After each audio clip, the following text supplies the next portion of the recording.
Not a good day for Lukas Lasowik. The Polish rider got stuck in that same mud plug, and then it got significantly worse for him. His front wishbone failed, and he's got some serious work to do to fix his Yamaha. No such problems though for the opener on the stage, Alejandro Patronelli. Controlled it perfectly, and the Argentinian consolidates his lead at the top of the standings. For Marcus, it was a very different type of a day. Starting well down the order, he had plenty of confusing tracks to follow and bikers to pass, so he never was able to match his brother's pace. He finished second. Local man Ignacio Casale took second in Copiaco and was having a strong run to third today, but in the last part of the stage dropped behind Maffei for fourth.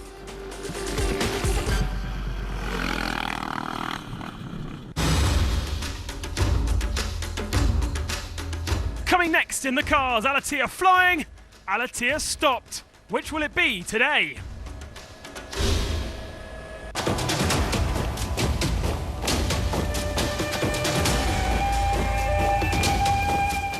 When things don't go well on the Dakar, they really don't. Francisco Pitta had all sorts of problems in Chile. Give me a tow, a push, but take the front of my car. Just crash, I show you. And that was just the beginning of a very hard day.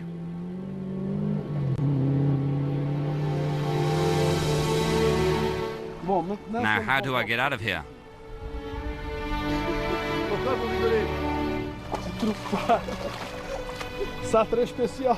So special.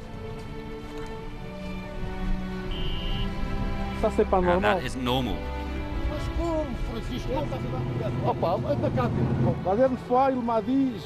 My co-driver just told me he was going to stop here. I said, not here, there are no buses.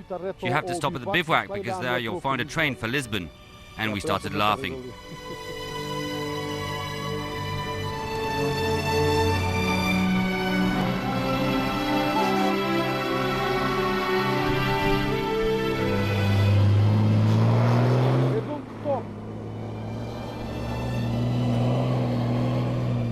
They are very nice people with nice spirit, they don't stop.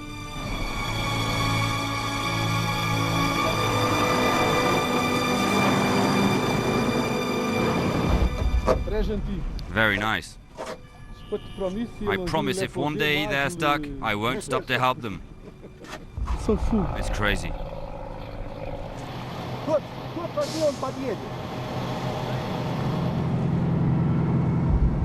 Yes, I'm putting air. In these situations, you recognize good and bad people.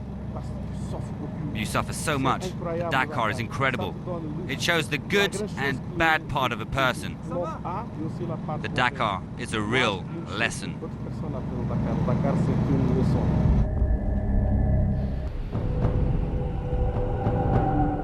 Previously in the cars. Having lost time with a puncture on stage 3, Stefan Pederhansel hit back with the stage win a day later and leads the standings. But he is worried. There are some places where the Hummer is just still much faster than us. 2011 champion Nasser Al-Attiyah is flying in the Hummer and catching up. The pressure starts for the other team now.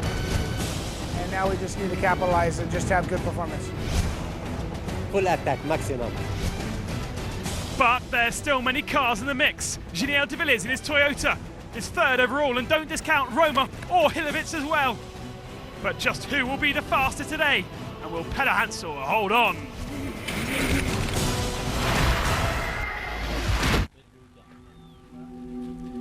The showdown continued at the start of the car special. Mini versus Hummer. 5 reliable cars against 2 unpredictable monsters. We'll make the stage for the Hummer today. Nasser Al-Attiyah was off on a mission. The goal was to gain time on the minis. But, yet again, it wasn't to be his day. After only 11 kilometres, he was forced to stop after breaking the belt on his engine. But that would be the beginning of his troubles. He did have to stop a few times more. At the halfway mark had lost 15 minutes, but got the gap back to 8 by the end of the stage. Of course, it will nervous because we pass everybody, and I don't care, you know. Far slower in the sand dunes, Giniel de Villiers had the opportunity to hit back on the rockier paths of today's special. Less torque is a problem for the South African that he's having to deal with in his Toyota. And indeed, he wasn't quite at the same pace as opponents. He lost 10 minutes.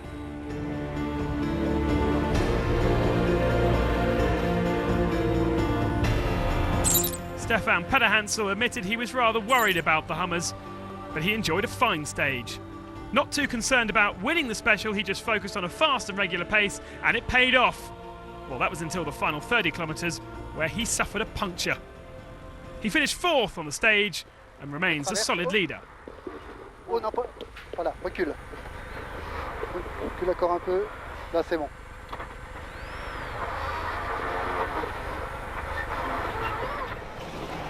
One more stage down, 6 more stages to go in his quest for a 10th title. Christoph Hollowitz had race leader Pederhansel in front of him. All he had to do was focus on the dust and continue following him. Thanks to Peder's puncher, he finally gained time on the rally leader.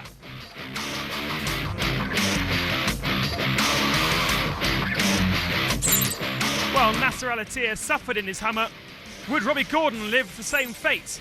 He was flying until 119 kilometres in, but then the Mini-Men gained ground and he crossed the finish line in first position, but would he have the fastest time? Not quite. For us to beat Pederhansel by 7 minutes, big gain today, big gain. I didn't even push until about 100K back, and then I just ran wide open the whole time. In an ideal position, starting behind Pederhansel and Hollowitz, Nanny Roma had a good opportunity to shine. Slower than Gordon in the first half of the special, he finally crossed the finishing line with the best time for only 5 seconds. It's the 4th win for Nanny Roma in a car added to 12 specials he's captured when he's on a bike.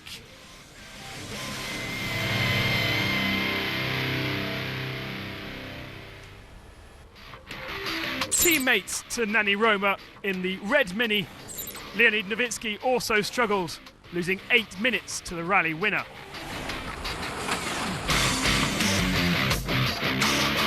And Ricardo de Leon dos Santos in his grey Mini suffered incidents on the last part of the day's special to lose over 20 minutes.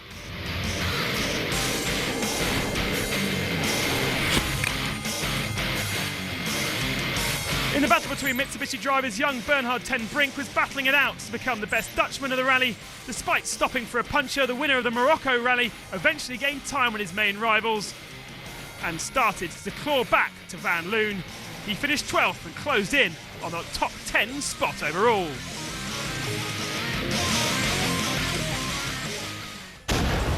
So the stage of the day, Roma ahead of Gordon, Hollowitz, Pederhansel down in 4th position, Al-Attiyah there in 5th, 8 minutes back.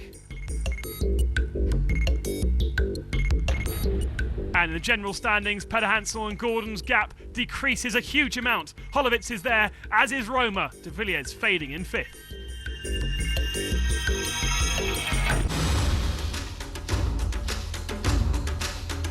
Coming next in the trucks, can Lopez break down the gap to De Roy and the Iveco team?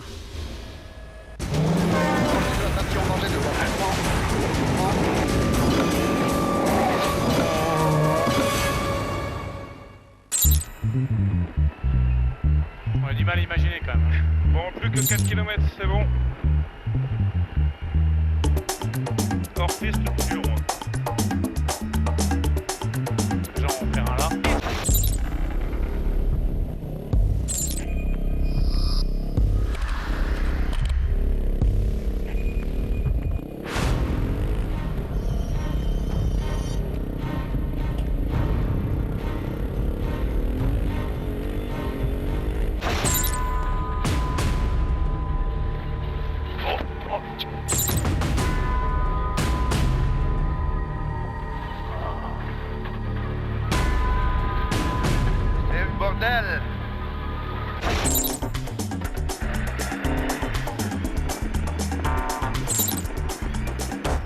C'est beau quand même, hein? Ah,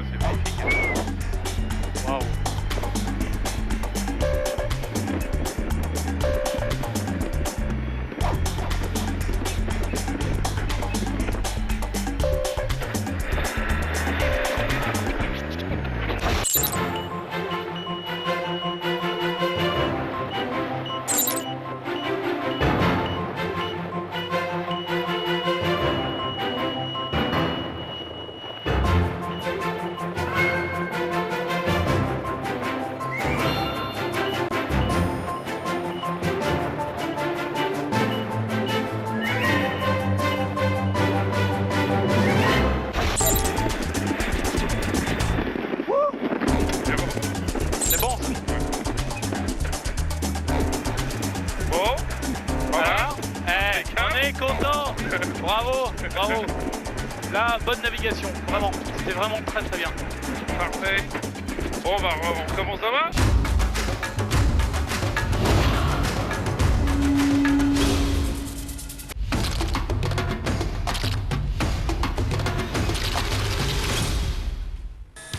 The Dakar is not only the most beautiful rally, it's also one of the safest. 15 days of hard competition, 8,000 kilometres. How to ensure security is on the agenda each and every day on this bigger adventure in the world. A crash. An injured competitor. With the RE track, information across the Atlantic live by satellite to be treated in Paris, where signals are filtered and directed back to the bivouac. In Paris, they will verify the alert, qualify it, and once they get the confirmation, we do the intervention. Once the intervention is decided, 5 helicopters and 10 medical cars spaced 80 kilometers apart are able to react. Oh, we're really happy because doing the statistics, we note that we've arrived very quickly to patients, about 19 minutes on average. It's nearly faster than an ambulance in Paris. In the bivouac, 24/7, the medical centre welcomes competitors and personnel to their 57-strong medical team. We have 6 tons of material: medicines, dressings, plasters, cast, resin, and the electronical material for shocks. With scope defibrillators, electrical cardiograms, it's like a small hospital. The other priority of security is the public. Over the rally, 60 spectator zones are created. 25,000 local security forces are involved. We work with the local forces who ensure the security of these places, and we communicate 3 days early to the public where they are. Why? Because we want the public to go to these zones and it's safe there. With 5 million spectators, the Dakar is the biggest event organised in South America. It must be safe.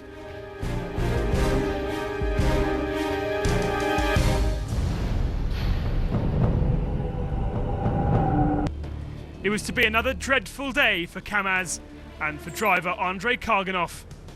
After taking off in 3rd spot this morning, he had major mechanical upsets and is still being awaited at the finish. He's going to lose well over an hour. Not the best of days for Hans Stacey either in his Iveco de Roy machine. He was in contention for a special victory, but was seen stopped after the halfway mark, possibly with a puncture, and lost 15 minutes.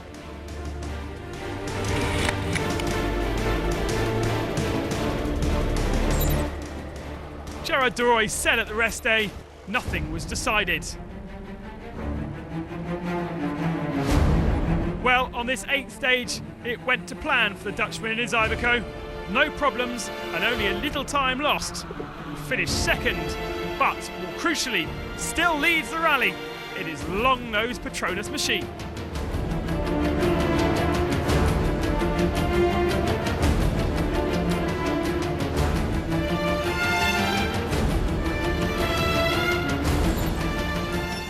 Alice Lopez conquered his first Special of the Rally this year, the 4th of his young career on the Dakar. The Czech Tatra driver gained time on his overall leader de Roy. He's now just 15 minutes adrift. Having won the Silkway Rally, he's in contention to take on the big boys and is a lone truck in the Tatra team.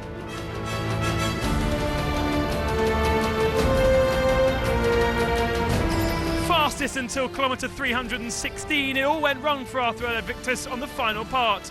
The Kamaz driver eventually losing over 10 minutes. He still remains in contention to make it onto the final podium spot.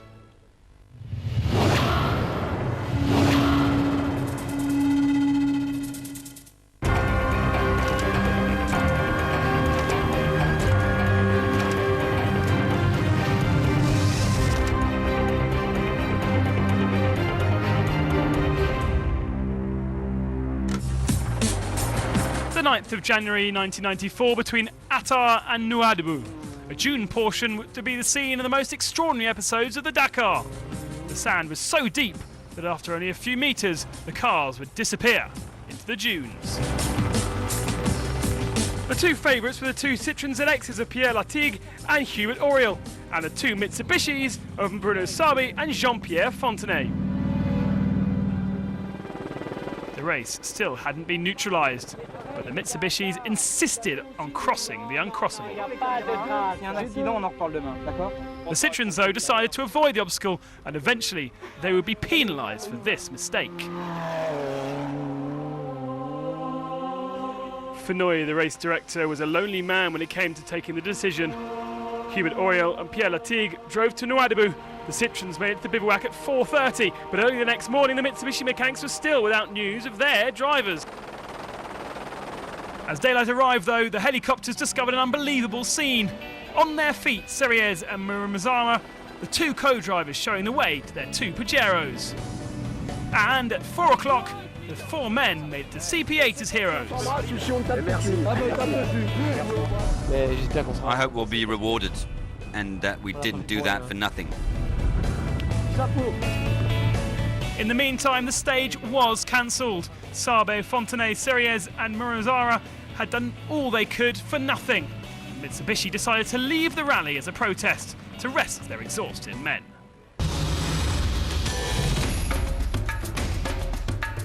Stage 9 is probably the most famous bivouac since Dakar moved to South America. The Iquique descent will welcome competitors once more to the Pacific. What can Depre do now he's the man that needs to chase?